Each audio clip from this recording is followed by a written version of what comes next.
In this video, you will learn about the order flow volume profile indicator, how to insert it into the chart, and the key features displayed in the chart. Let's take a look. I have a candle chart up right now. This is a 10-minute NASDAQ futures chart. And I'm going to go ahead and right-click. A menu appears. I'm going to click on the word indicator, and it'll open up a dialog box to give me all of the indicators options that I have on NinjaTrader. I'm going to scroll all the way down to order flow volume profile, and I'll go ahead and double click that to activate it.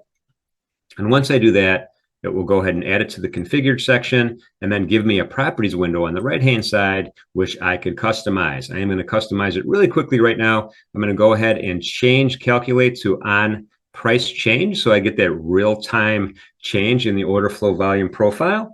And I'm going to keep all of my other settings pretty much the same. A couple of things to consider are color related, and you could go ahead in the visual section and figure that stuff out. All the times I'm going to keep it default. And at the bottom, we have different additional lines that you could color code, including the point of control and other areas, including the value area. We'll go ahead and take a peek at what that looks like right now. I'm going to hit the apply in the OK button. It will apply the order flow volume profile on the left-hand side of the screen. And you'll see it's broken up into a couple of different shaded areas. The first to note is the point of control, which is that golden line there, which just simply represents the price point at which most of the volume from the session has been traded. That's called the point of control, and it's in the middle of the distribution typically.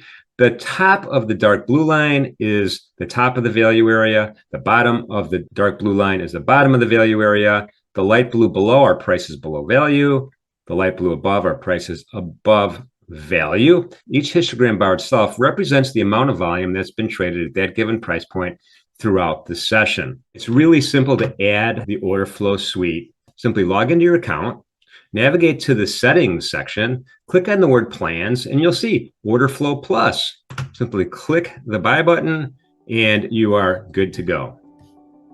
Thank you for watching, and be sure to check out all of our quick tip videos to help you get started with the NinjaTrader Desktop platform.